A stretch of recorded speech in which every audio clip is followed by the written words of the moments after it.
ya leo tarehe 27 mwezi wa kwanza mwaka 2026, kama ilivyo ada, taifa limeadhimisha siku ya kuzaliwa kwa Mheshimiwa Rais wa Jamhuri ya Muungano wa Tanzania Dr. Samia Suluhu Hassan, na kwa kulitambua hilo mkoa wa Mwanza umewakutanisha wadau muhimu katika upandaji wa miti katika wilaya mbili, wilaya ya Ilemela pamoja na wilaya ya Nyamagana.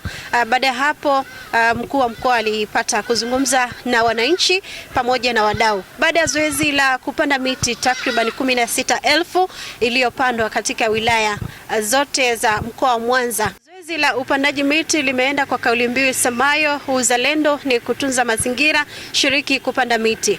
Hafla ilifanyika pia baada ya upandaji miti katika viwanja vya Rock City Mall, na mkuu wa wilaya ya Nyamagana Bi Amina Makilagi alipata nafasi ya kuzungumza na wananchi na pia kumkaribisha Mheshimiwa mkuu wa mkoa wa Mwanza Saidi Mtanda kwa ajili ya mazungumzo kwa Watanzania. Tukaweza kupanda miti zaidi ya 1,000 na kwenye maeneo mengine zaidi ya miti 2,000, na ukuchoka ukasema basi tuhitimishe kwa sala, na viongozi wetu wa dini wametufanyia sala kubwa sana.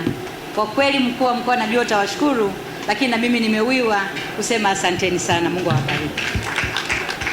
Nichukue nafasi hii Mheshimiwa mkuu wa mkoa kuungana nawe kusema kwamba sisi wakuu wa wilaya pamoja na viongozi mbalimbali waliotangulia kusema na hata ambao hawako hapa, wastahiki meya, waheshimiwa wabunge na viongozi mbalimbali, sisi tunachokuhakikishia ni kumwenzi Mheshimiwa Rais katika kumbukizi ya kuzaliwa kwake, kuendelea kuchapa kazi kwa bidii na maarifa ili kuweza kufikia ndoto zake za kuwaletea maendeleo wananchi wa mkoa wa Mwanza. Na hapa sisi tunaungana na wewe mkuu wetu wa mkoa kumtakia heri na baraka nyingi na amani, utulivu, furaha Mheshimiwa Rais wetu katika kipindi kingine tena cha mwaka mwingine ujao na mingine ijayo, ili katika kipindi cha miaka 5 aweze kutuletea maendeleo katika mkoa wetu wa Mwanza kama ambavyo amefanya katika miaka 5 iliyopita.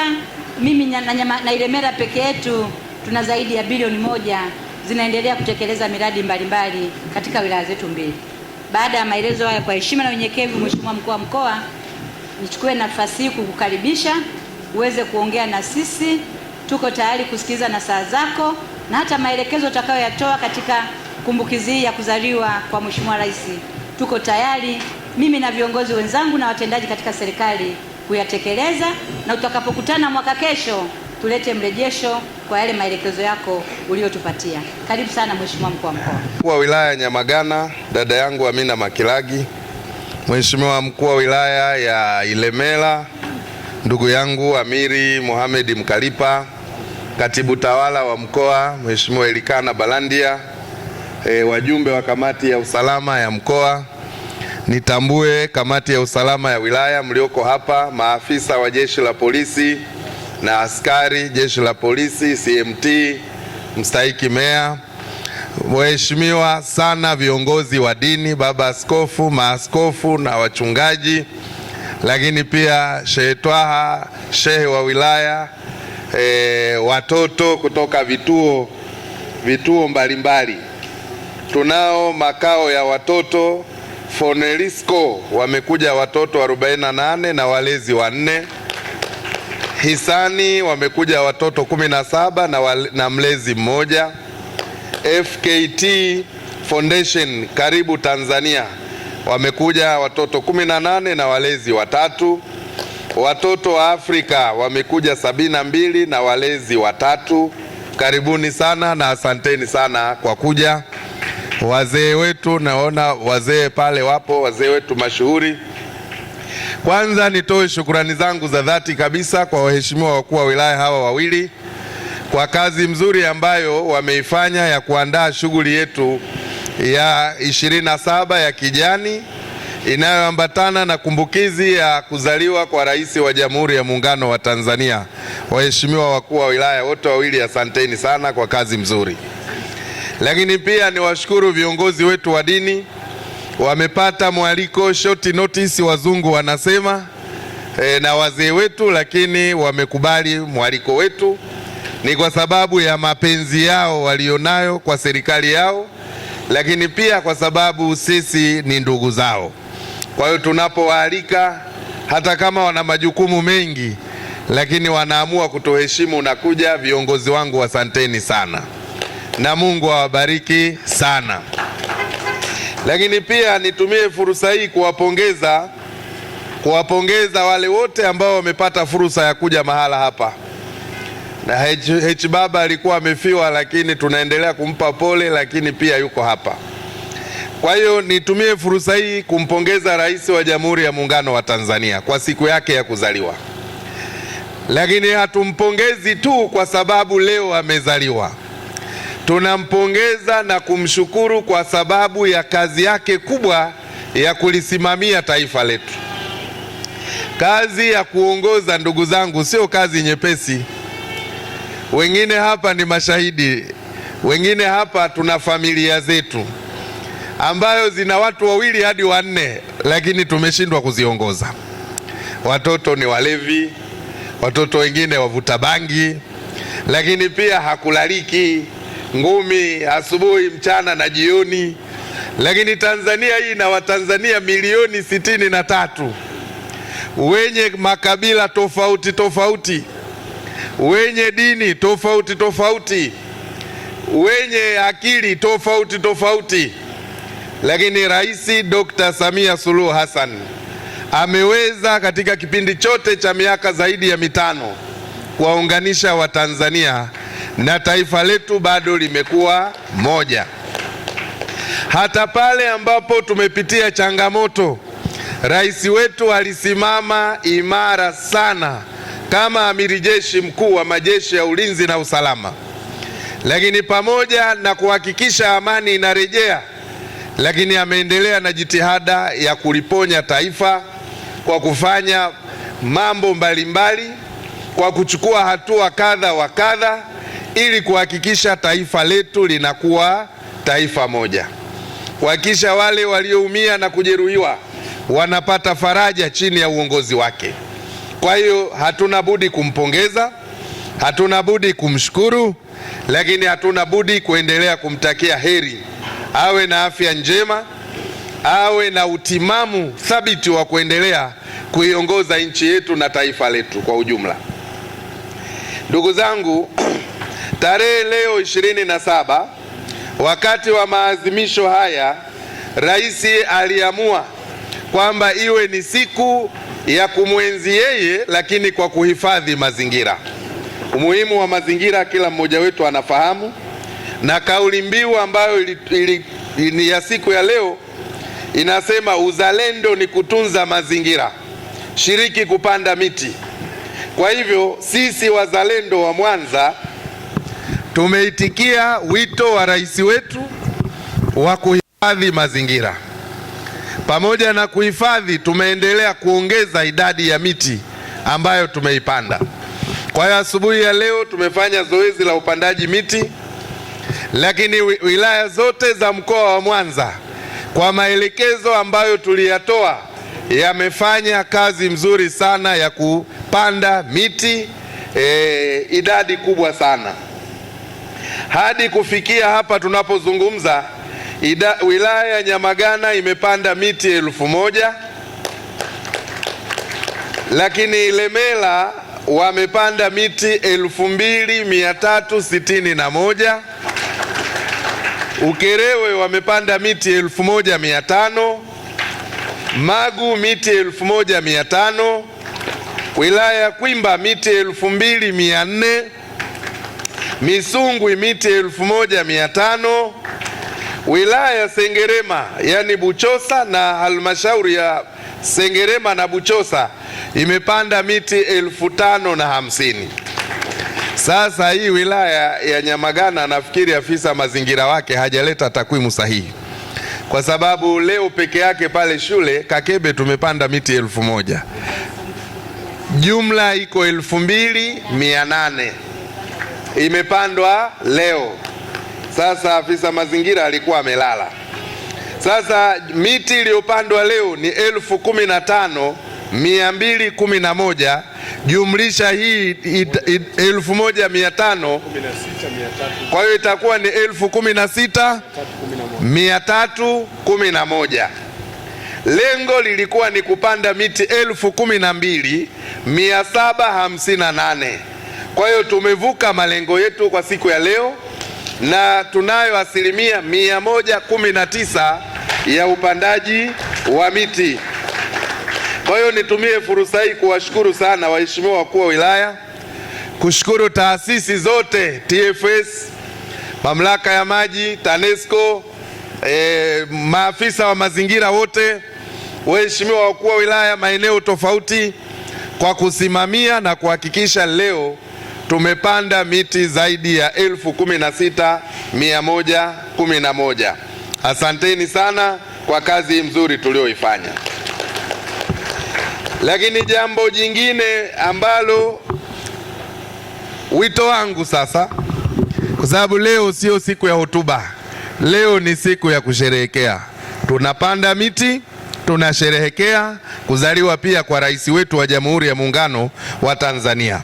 Kwa hiyo leo hatuna hotuba ndefu.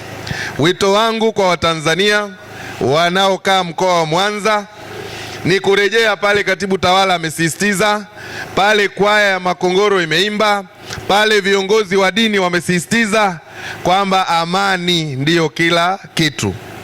Amani ni lazima tuienzi.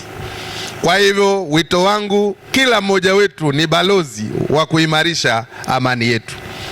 Amani sio swala la jeshi la polisi peke yake. Polisi ni wachache ukilinganisha na wanamwanza 3,600,000.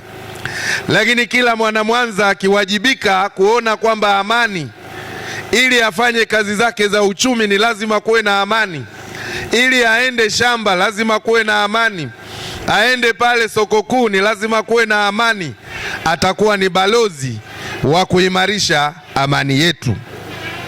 Jambo la pili ni kuendelea kuimarisha umoja na mshikamano. Umoja wetu usizingatie makabila yetu wala dini zetu. Wakristo na Waislamu ni ndugu, Wahindu nao ni ndugu zetu. Kuna mabohora hapa Mwanza. Jana Jumapili nilikuwa pale kwenye kasiri la tempo, wanaita tempo la Wahindu. Nimekutana na Wahindu pale zaidi ya 1,000. Wako pale wanafanya ibada zao, wana taratibu zao na mila zao, na mimi nikawahakikishia kwamba Tanzania yetu, Mwanza yetu haina ubaguzi wa dini. Alimradi zimesajiliwa, zinafanya kazi kwa mujibu wa sheria, sisi hatuna ugomvi na mtu. Nilikuwa namfundisha mdogo wangu Amiri Mkalipa, nikamwambia ukienda kule India ng'ombe ndio Mungu, na hata pale nilienda kuonyeshwa miungu yao. Kwa hiyo wana imani zao. Sasa wewe usione kwamba unachokiamini wewe na kukiabudu ni bora kuliko cha mwenzio. Na ukiona kwamba huyu jamaa haeleweki anaabudu nini, wewe achana naye, kaabudu unachokiona wewe ndio sahihi. Kule India ukienda, kuna baadhi ya Wahindi wanaabudu ng'ombe. Sasa nikamwambia Mkalipa, usigombane na Muhindi ukienda India. Ukiona yeye anaabudu ng'ombe, wewe kakate nyasi, mpe ng'ombe wake yule bwana, ajue kwamba unampenda yule ng'ombe, unampenda kama ng'ombe, ingawa yeye anampenda kama Mungu. Kwa hiyo kata nyasi, mpe ng'ombe wake ale, basi habari hapo itakuwa na ugomvi unakuwa hakuna. Lakini ukienda ukamwambia wewe huna akili, unaabudu ng'ombe, utatumia muda mrefu sana kumaliza huo ugomvi. Kwa hiyo ukifika India unakuta ng'ombe wamenona wazuri wanatembea tu mitaani. Nauliza kwa nini? Wanasema hawaguswi hao, na kuna tarehe maalumu za kusafishwa, kuoshwa vizuri ng'ombe, pewa matibabu, kwa sababu ni miungu ya watu huku India. Kwa hiyo ndio utaratibu wa maisha, kila mtu anaamini kile kinachoona ni sahihi. Kwa hiyo sisi dini fulani dhidi ya dini fulani. Hakuna dini bora wala dhaifu, isipokuwa mbora ni yule anayemcha Mwenyezi Mungu. Kwa hiyo hicho ndio kitu ambacho ningekisisitiza, tuendeleze umoja wetu, upendo na mshikamano. Tukienda kutembeleana, mimi najua baba askofu rafiki yangu sana, na yeye anajua mimi Muislamu. anajua ile kondoo wa Vatican Misri, ananichinjia ng'ombe, tunakula, tunamaliza, tunaondoka, halafu na yeye anaendelea na utaratibu wake. Kuna ubaya gani? Huo ndio undugu ambao hauzingatii tofauti zetu. Lakini jambo la mwisho, tunaendelea kuhamasisha wananchi kuchapa kazi. Waraka wa Paulo mtume unasema, na waonya na waagiza katika jina lake Bwana Yesu Kristo, asiyefanya kazi na asile. Kwa jasho la uso wako utakula. Sasa ukiona vijana wamekaa kwenye vijiwe wanacheza pool table, halafu wanasema nchi mbaya, serikali mbaya, wao wameshinda kwenye pool table, wanatakata kwenye bao, wanasafiri kwenye bao, lakini wako pale pale. Sasa natakata, lakini hana hata sabuni. Sasa nataka kulala kwenye bao, watu wanalala, watu wanasafiri, lakini watu wanakula. Lakini baada ya pale wanasema nchi mbaya kwa sababu maisha ni magumu. Wajibu wa serikali ni kuweka mazingira, lakini wajibu wa kibinadamu ni kuchapa kazi. Kwa hiyo tufanye kazi, tuimarishe uchumi wetu wenyewe, tuimarishe uchumi wa nchi yetu, lakini pia tuweze kushindana na nchi jirani. Mwisho kabisa, ninawashukuruni tena wote kwa kuja. Tukasema leo katika maadhimisho haya tumalize kwa kula chakula na watoto ambao wanalelewa katika vituo mbalimbali. Kwa hiyo hii lunch tumeiandaa kwa ajili ya watoto wetu ambao wako kwenye vituo mbalimbali, lakini sisi wazazi wao pia tutawasapoti ili tule nao, ili tushare nao upendo wa rais wetu wa Jamhuri ya Muungano wa Tanzania. Maana Rais Samia asingeweza kuja hapa Mwanza na kula na watoto. Kwa kuwa mimi ni mwakilishi wa rais hapa, kwa hiyo tumeona ni vizuri basi tukae na watoto wetu katika maadhimisho haya, na wenyewe tupate nao chakula, na tuendelee kumshukuru Mungu kwa mapenzi yake kwa kutuletea kiongozi ambaye anatujali, anatupenda, na sisi tuko tayari kushirikiana naye kwa ajili ya ujenzi wa nchi yetu. Jamhuri ya Muungano wa Tanzania, kazi na utu. Jina langu ni Baraka Makona, ni afisa ustawi wa jamii wa mkoa wa Mwanza, na leo hii tarehe 27 Januari ni kumbukizi ya kuzaliwa kwa Mheshimiwa Rais wa Jamhuri ya Muungano wa Tanzania, mama yetu mpendwa Mheshimiwa Samia Suluhu Hassan. Ni tukio kubwa kwa sababu birthday hii ni maadhimisho kwa kweli, ni kama ya kitaifa, kwa sababu ndio kiongozi wetu mkuu nchini. Kwa hiyo inapofika siku kama hii, wote tunamshukuru Mungu kwa ajili yake, kwa sababu ndio Mheshimiwa Rais ambaye tunaye kwa sasa. Kwa hiyo lazima wote tukutane kwa kweli kumpongeza na kuendelea kumwombea dua, kwa sababu yeye ndiye anayetuongoza sisi wananchi wote wa Tanzania. Kwa hiyo sisi kama mkoa wa Mwanza tuliona siku hii situpite hivi hivi, tufanye hata jambo. Kwa hiyo tuliwaalika viongozi wa dini kwa ajili ya kuendesha dua mahususi hapa kwa ajili ya kuliombea taifa, lakini vile vile kumwombea Mheshimiwa Rais, lakini pia na kumpongeza. Lakini pamoja na hayo, kwa sababu tunaelewa kwamba Mheshimiwa Rais anapenda sana watoto na matukio yake mengi sana katika hotuba zake mbalimbali amekuwa akitoa msisitizo kuhusiana na masuala ya malezi ya watoto, basi tukaona pia watoto wawe ni sehemu ya kumbukizi hii. Kwa hiyo tuliwaalika watoto zaidi ya 200 kutoka kwenye makao ya watoto wanaoishi kwenye mazingira hatarishi, na watoto wengine pia ni yatima, lakini na watoto ambao tumewanusuru kutoka mitaani ambao sasa hivi tunawalea kama serikali. Kwa hiyo watoto hao wote tumejumuika nao hapa, lakini vile vile na makundi mengine ya kijamii, vikiwepo baadhi ya vyombo vya usalama na wananchi wengine kwa ujumla. Kwa hiyo tulikuwa tuna takribani zaidi ya watu kama 500-600 ambao tulikuwepo katika eneo hili la uwanja wa Rock City Mall kwa ajili ya maadhimisho hayo. Lakini kabla ya hapo litanguliwa na upandaji wa zoezi la upandaji wa miti siku hii ya leo, ambayo iliendeshwa na Mheshimiwa mkuu wa mkoa ambaye alihitimisha ziara yake katika viwanja hivi vya Rock City Mall kwa ajili ya kuweza kula chakula cha pamoja na watoto. Kwa hiyo Mheshimiwa mkuu wa mkoa, Mheshimiwa wakuu wa wilaya Ilemela na Nyamagana wote walikuwepo hapa, na wenyewe leo wamewahudumia watoto. Kwa hiyo tumezoea viongozi ndio wanaohudumiwa labda kwa upande wa chakula na nini, lakini wao wamesimama wamegawa chakula kwa watoto na wananchi mwanzo mpaka mwisho wa tukio hili. Kwa hiyo watoto hao pia wamefurahi sana kujiona na wenyewe ni sehemu ya jamii, na serikali na jamii kwa ujumla kwamba inawatambua kwamba na wao wapo katika kuadhimisha maadhimisho kama ya kitaifa au shughuli ambazo ni za kijamii. Kwa hiyo tukio hilo limehitimishwa, ilikuwa kama takriban la masaa 3 hapa.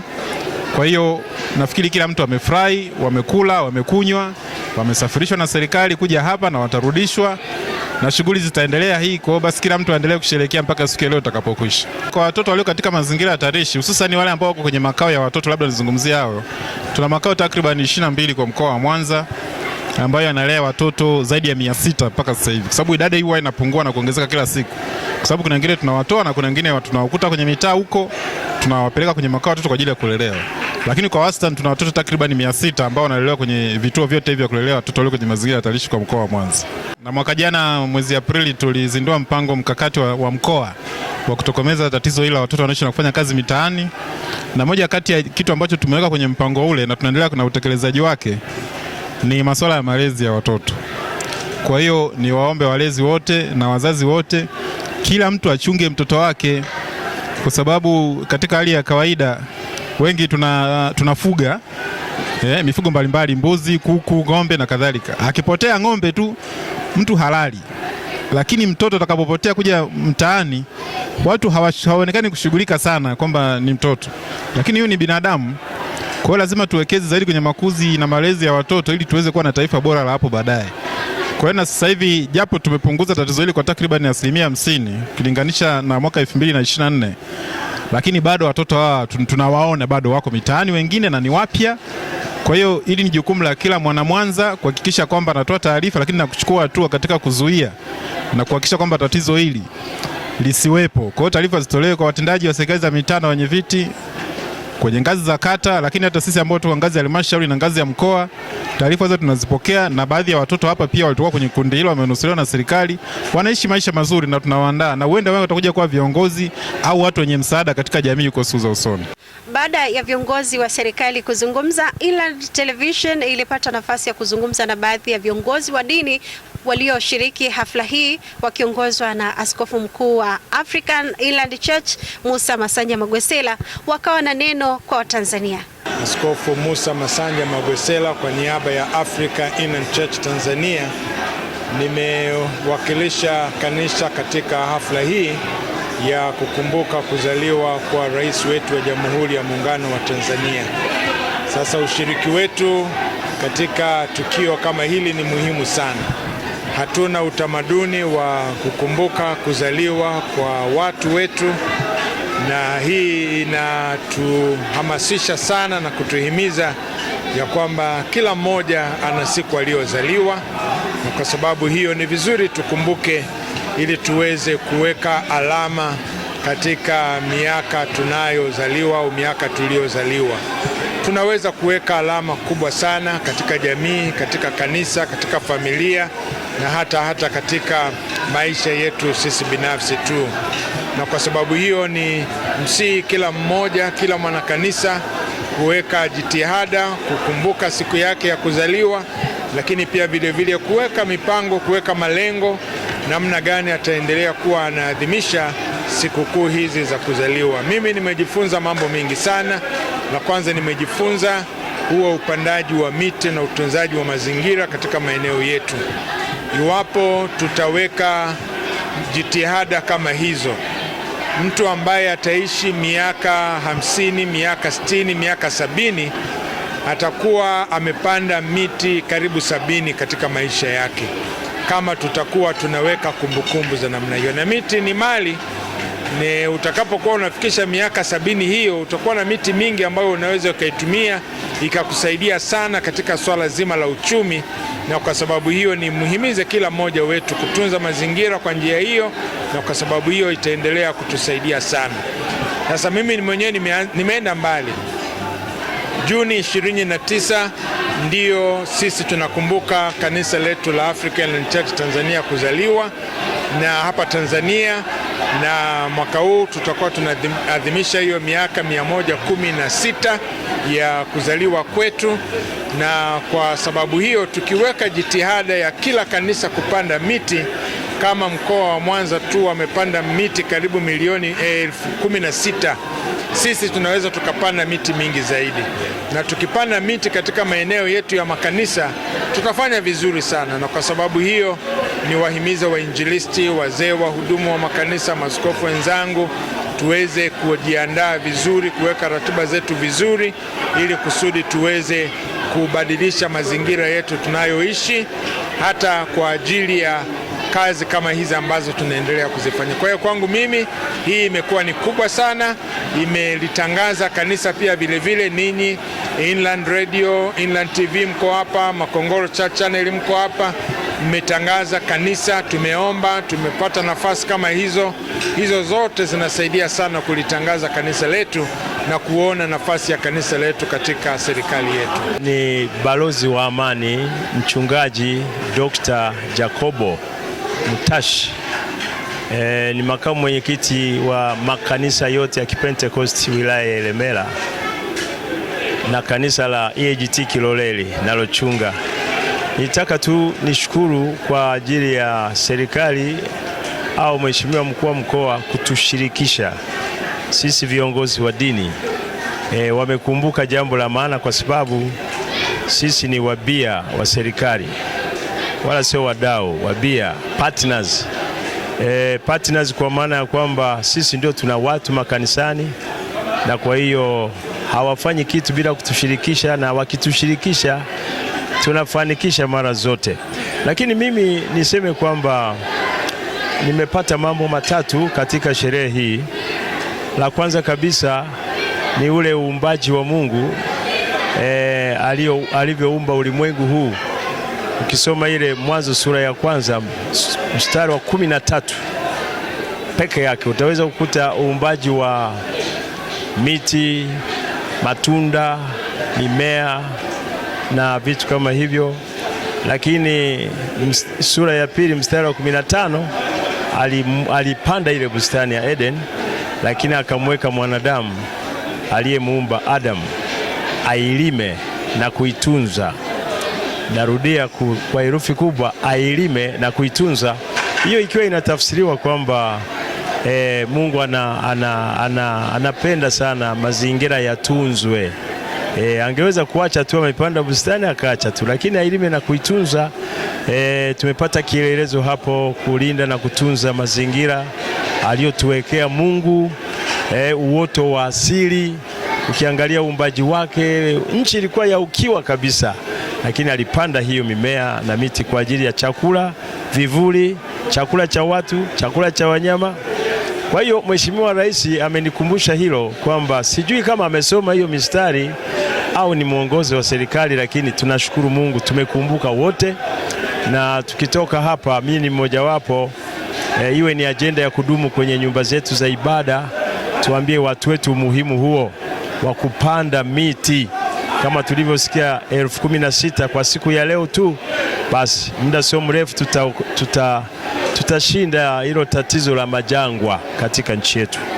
Kwa hiyo hilo la kwanza nimejifunza. Kila la pili ni ile birthday yake, kukumbuka kutushirikisha.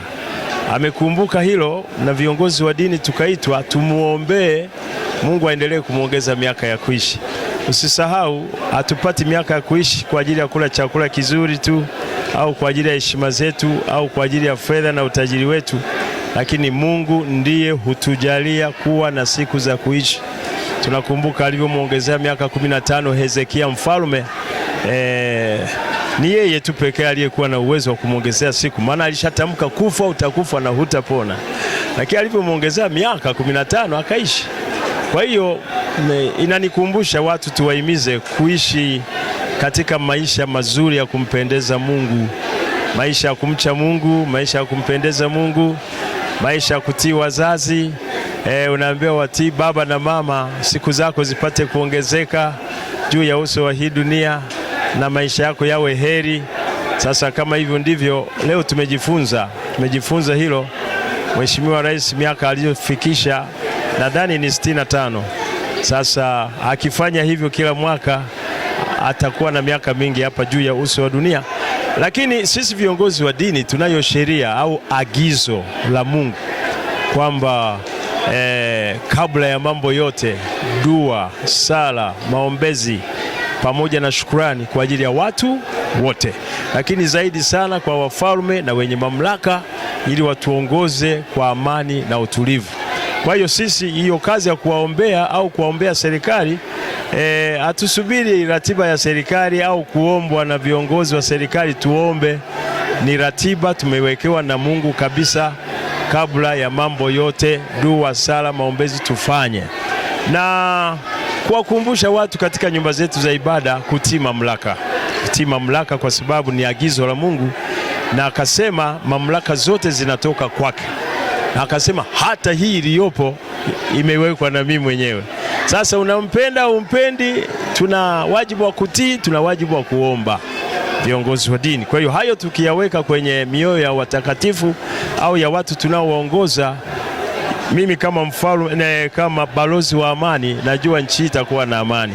Usisahau Tanzania ni kisiwa cha amani, ni nchi ya makimbilio, na heshima hii tumepewa na Mungu mwenyewe, na watu wanaotusikia, wanaotuona wametuita hivyo. Kwa hiyo tutaendelea kuwa na amani kama tukilitambua hilo, kwamba tunaye ndani mwetu, tunaye mfalme wa amani. Unajua Wakristo tuna tabia kuimba na kusema tunaye Yesu, tumehakikisha tunaye Yesu ndani yetu. Kwa hiyo tumembeba mfalme wa amani.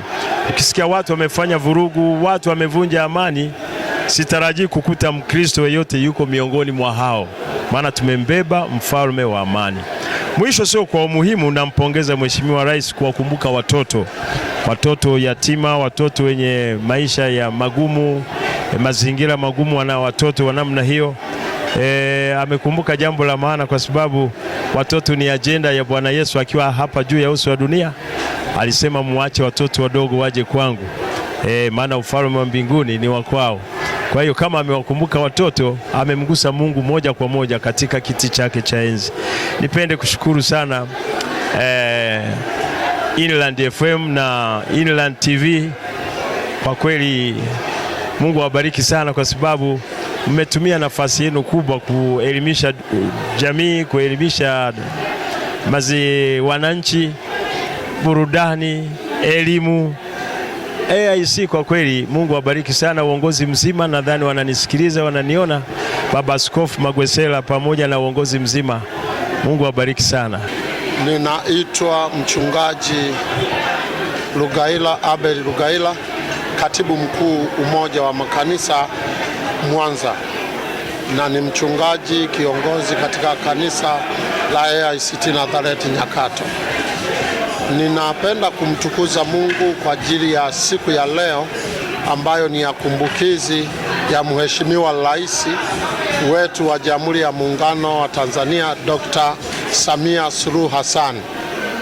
Siku ya leo ni siku yake ya kukumbukwa kuzaliwa, lakini tunaazimisha namna ya utendaji kazi wake na uongozi wake. Katika hafla hii nimejifunza vitu viwili vikubwa. Jambo la kwanza, kutambua kuwa Mungu alikutoa wapi na uko wapi. Jambo la pili, kuweka alama. Mheshimiwa Dr. Samia Suluhu ametukumbusha Watanzania katika maisha yetu ya kuzaliwa ni vizuri tuwe na tukio ambalo litakuwa la kudumu na jamii inaweza ikajifunza na ikawa na kumbukumbu.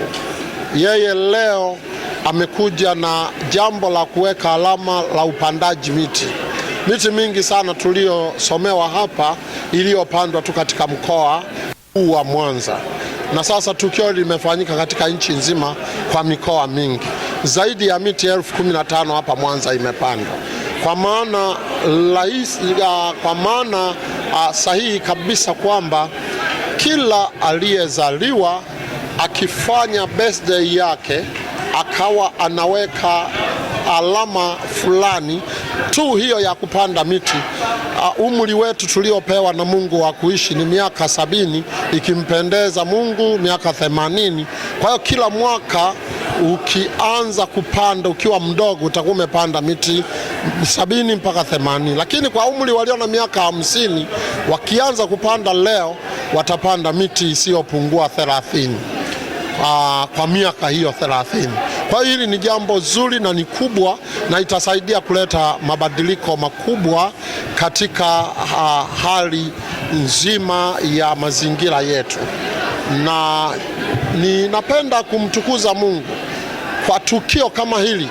Linaunganisha Watanzania, lakini linaiunganisha jamii, lakini inaleta hamasa kuona namna ya kuwahudumia wahitaji wakiwemo watoto wetu. Kwa tukio kama hili inasaidia watoto walio katika mazingira magumu waone na kutambuliwa kuwa nao ni sehemu muhimu katika jamii. Kwa hiyo tukio hili lililofanywa la upandaji miti na kuonyesha matendo ya huruma ya kujali ni tukio kubwa ambalo linamtukuza Mungu, na Mungu alisema, wacheni watoto wadogo waje kwangu, kwa maana ufalme wa mbingu ni wao. Unatazama Inland Television, TV ya kanisa la AICT. Wakati ni sasa.